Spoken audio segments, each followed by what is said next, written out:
Selamat pagi semua anak didik kami kelas 10. Kiranya semua tetap sehat, tetap bersemangat dan tetap fokus untuk mengikuti setiap pembelajaran daring yang kita lakukan. Pertemuan kita kali ini, materi pembelajaran kita adalah dari hukum Newton tentang gravitasi, bagian yang pertama. Adapun pokok pembahasan kita dari hukum Newton tentang gravitasi bagian yang pertama ini adalah kita akan mempelajari mengenai gaya gravitasi. Baiklah, pembelajaran kita akan segera kita mulai. Mari kalian perhatikan dengan serius. Kita perhatikan di sini judul dari pembelajaran kita adalah hukum gravitasi Newton. Hukum gravitasi Newton menyatakan bahwa gaya gravitasi antara dua benda merupakan gaya tarik-menarik yang besarnya berbanding lurus dengan massa masing-masing benda dan berbanding terbalik dengan kuadrat jarak kedua benda. Kemudian kita perhatikan contoh berikut ini. Kita misalkan ini adalah dua buah benda yang memiliki massa masing-masing. Ini kita misalkan M1, ini adalah M2. Selanjutnya, jarak antara kedua pusat benda itu kita misalkan sejauh R. Kalau kita meninjau dari benda bermassa M1, maka arah gaya gravitasinya adalah menuju M2. Kita lukiskan dulu arah vektor gayanya seperti ini. Maka ini kita sebut sebagai F12.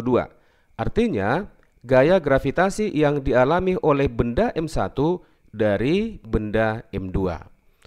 Kemudian jika kita meninjau dari benda M2, maka arah gaya gravitasinya adalah menuju M1 seperti ini. Ini lukisan vektor gaya yang dialami oleh benda M2 dari benda M1. Yang besarnya kita sebut dengan F21. Arah gayanya berlawanan, tetapi nilai gaya F12 itu akan sama dengan F21 seperti ini. Kalau kita ingin menentukan besarnya F12 atau F21, kita bisa mempergunakan persamaan gaya gravitasi yang dituliskan sebagai berikut. F12 itu sama dengan G dikali M1 dikali M2 dibagi dengan R kuadrat. Selanjutnya kita buat keterangan dari persamaan ini, di mana F12 itu sama dengan F21 menyatakan gaya gravitasi dalam satuan Newton. Kemudian M1 massa benda 1 satuan kilogram, M2 massa benda kedua satuan kilogram, R adalah jarak pusat kedua benda satuan meter, dan G adalah tetapan umum gravitasi yang nilainya sama dengan 6,67 kali 10 pangkat negatif 11 Newton meter kuadrat per kilogram kuadrat.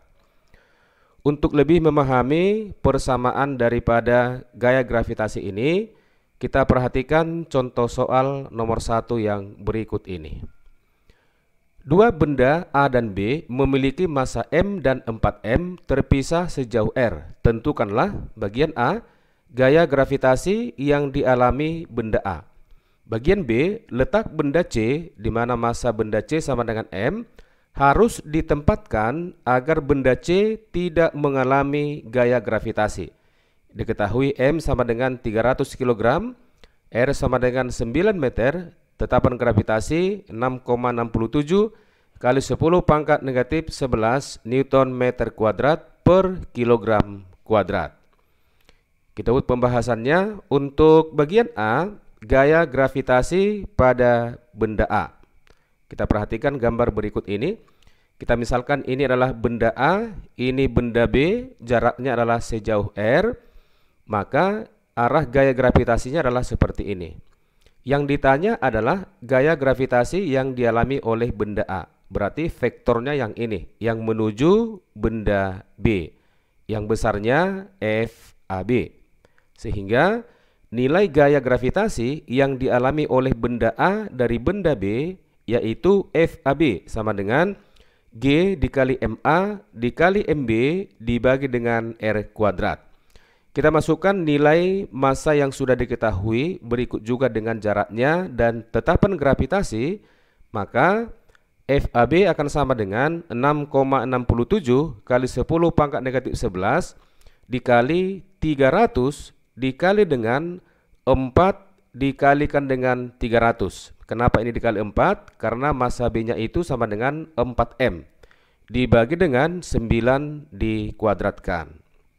Maka FAB akan sama dengan 2,96 kali 10 pangkat negatif 7 Newton.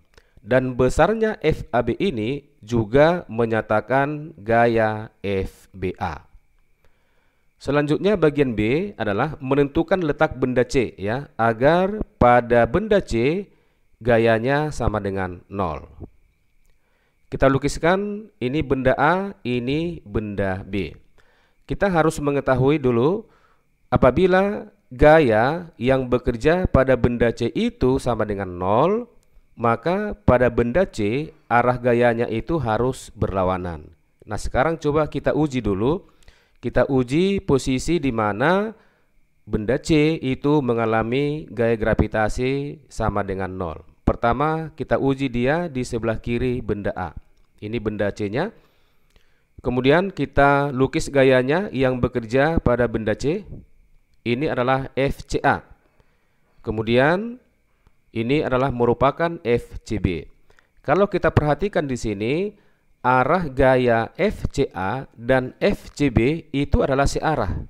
Artinya ini tidak mungkin sama dengan 0. Sehingga posisi benda C yang kita misalkan dia berada di kiri A itu tidak bisa menghasilkan gaya sama dengan 0. Kemudian coba kita uji benda C itu sekarang kita buat di kanan daripada benda B. Kembali kita lukiskan arah gaya-gaya yang dialami oleh benda C dari benda B dan dari benda A. Ini adalah merupakan arah gaya yang dialami oleh benda C dari benda B. Kemudian ini adalah merupakan arah gaya yang dialami benda C dari benda A. Kembali kita perhatikan di sini bahwa arah gaya FCB dan FCA itu adalah searah. Artinya di sini tidak mungkin dihasilkan gaya sama dengan 0. Nah, kesimpulannya adalah benda C itu berarti harus kita letakkan ya pada garis hubung antara benda A dan benda B. Nah, syaratnya adalah kita harus menempatkan atau mendekatkan benda C itu terhadap massa yang lebih kecil. Dalam hal ini, benda yang memiliki massa lebih kecil adalah benda A karena memiliki massanya M, sedangkan benda B itu massanya adalah 4M. Sekarang kita tempatkan benda C pada garis hubung antara benda A dan benda B yang kita dekatkan pada benda A. Nah, sekarang kita misalkan posisi atau jarak dari benda C itu terhadap benda A itu sejauh X. Sehingga jarak benda C terhadap benda B itu menjadi R dikurang dengan X. Nah, selanjutnya kita lukiskan arah gaya-gaya yang dialami oleh benda C dari benda A dan dari benda B. Ini adalah arah gaya gravitasi yang dialami oleh benda C dari benda A ya, arahnya adalah ke kiri.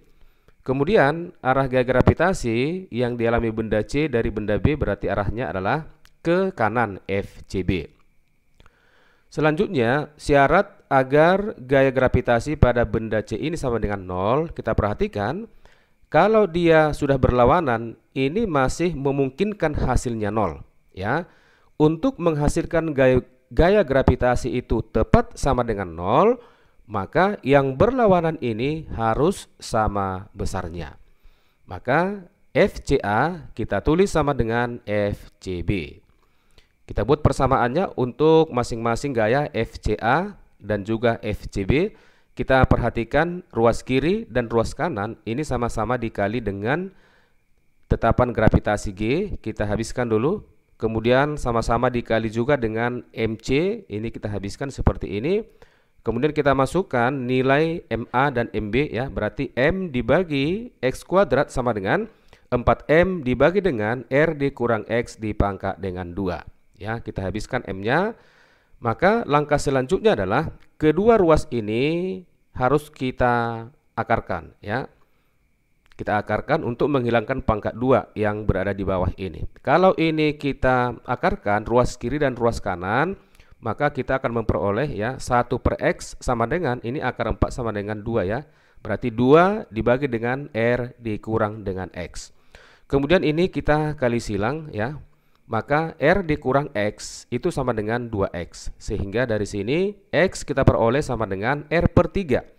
Sekarang kita masukkan nilai R-nya itu sama dengan 9 ya. Maka X sama dengan 9 per 3 sama dengan 3 meter. Kesimpulannya adalah benda C itu harus diletakkan sejauh 3 meter ya di kanan benda A. Perhatikan di sini, berarti X itu sejauh 3 meter atau bisa juga kita sebutkan sejauh 6 meter jika dihitung atau diukur dari benda B.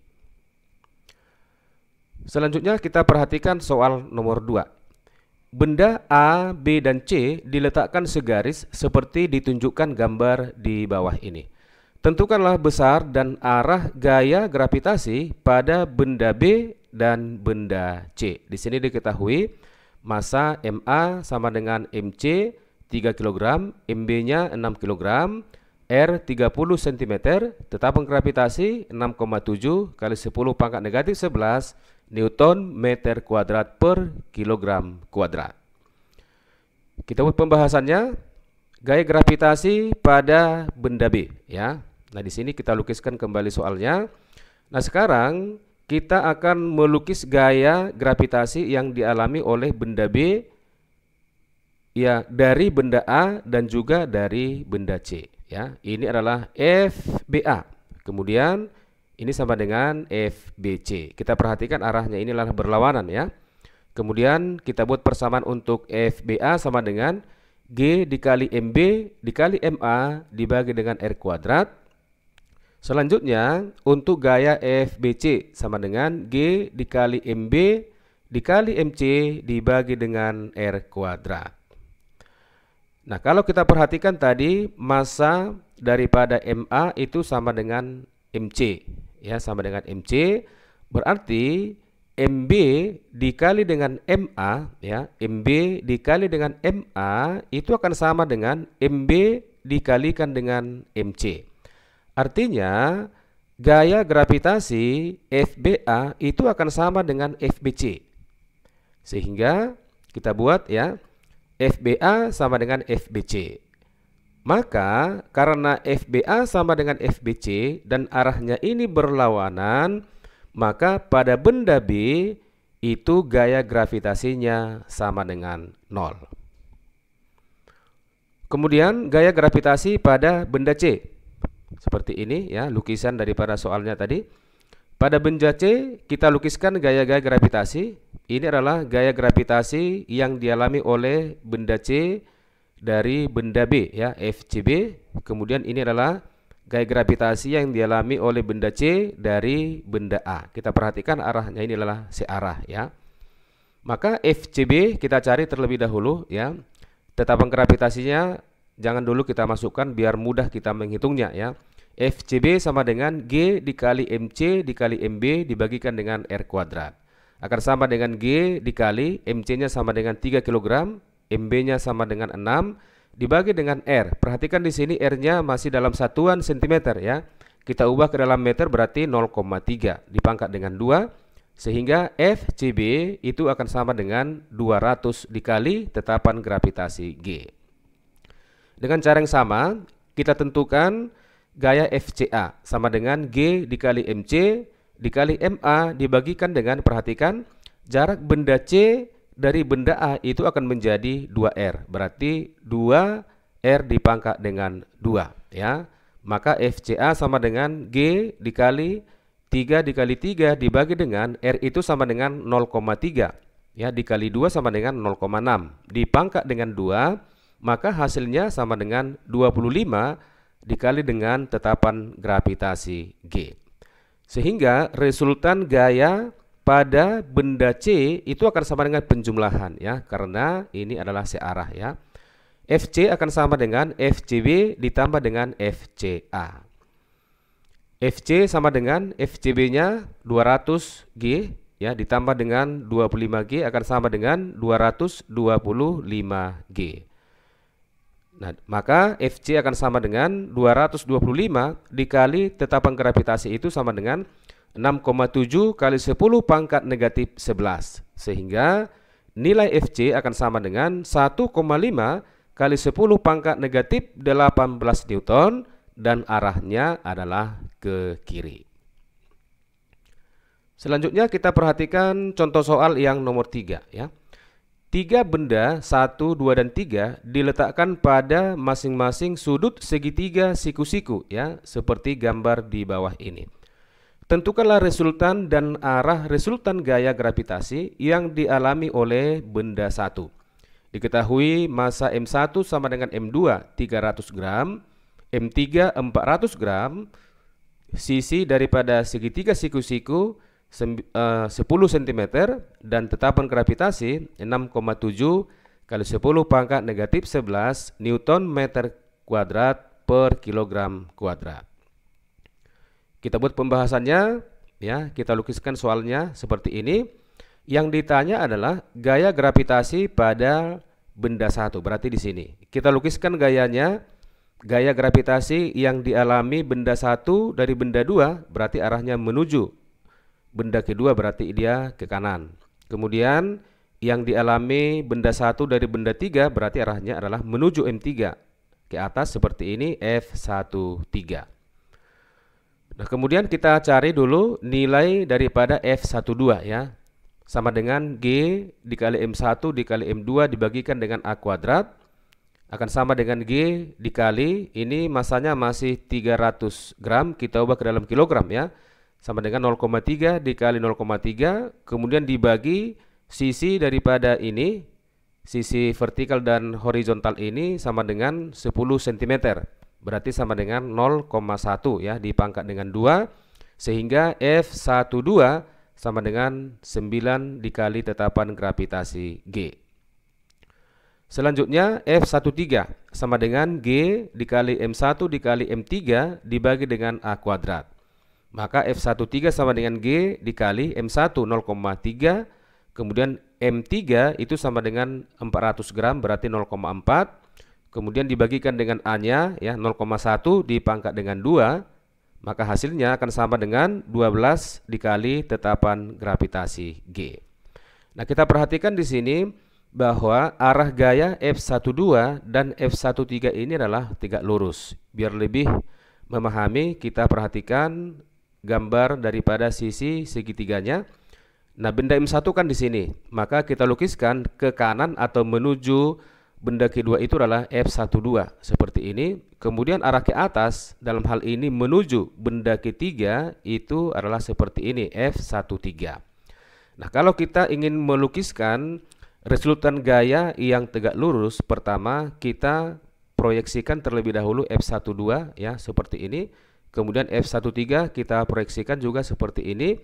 Maka vektor resultan itu adalah kita tarik garis dari pangkal kedua vektor. Berarti di sini pangkal kedua vektor sampai ke ujung proyeksi kedua vektornya ya. Berarti dari sini kita tarik garis lurus seperti ini. Inilah menyatakan vektor daripada resultan gaya yang bekerja pada benda 1 ya, F1 yang kita sebut sebagai resultan. Nah, kemudian untuk menentukan nilai resultan ini kita pergunakan aturan daripada sisi miring Pythagoras ya. Maka R yang sama dengan F1 itu akan sama dengan akar dari F12 kuadrat ditambah dengan F13 kuadrat. Maka R akan sama dengan akar dari F12 itu 9G ya, dipangkat dengan 2, ditambah dengan F13 itu sama dengan 12G. Maka R akan sama dengan akar dari 225G. Akar dari 225 itu sama dengan 15, akar dari G kuadrat sama dengan G, sehingga R akan sama dengan 15G. maka nilai resultan atau nilai gaya yang dialami oleh benda 1 yaitu F1 akan sama dengan 15 dikali 6,7 kali 10 pangkat negatif 11. Hasilnya sama dengan 1 kali 10 pangkat negatif 9 Newton. Selanjutnya kita akan menentukan arah daripada resultan gaya R. Untuk menentukan arah resultan daripada gaya itu kita bisa mempergunakan rumus daripada tangen ya. Dalam hal ini kita tentukan dulu sudut yang dimaksud itu adalah sudut terhadap F12 atau terhadap arah horizontal. Kita misalkan sama dengan theta ya. Maka tangen theta itu adalah perbandingan sisi di depan sudut terhadap samping sudut. Berarti F13 ya, karena ini juga merupakan F13 dibagi dengan F12. Kita masukkan nilai masing-masing F-nya. Maka tangen theta itu akan sama dengan 12G dibagikan dengan 9G. Kita sederhanakan ya, G-nya habis ya, berarti sama dengan 4/3. Selanjutnya untuk menentukan besarnya sudut theta itu akan sama dengan arcus tangen 4/3 ya. Maka theta kita peroleh sama dengan 53 derajat. Demikianlah pembelajaran kita kali ini mengenai gaya gravitasi. Nah, di sini juga ada saya buat soal latihan. Ya, dalam soal ini kalian bisa mempergunakan tetapan gravitasinya adalah 6,7 kali 10 pangkat negatif 11 Newton meter kuadrat per kilogram kuadrat. Soal ini bisa kalian kerjakan secara mandiri.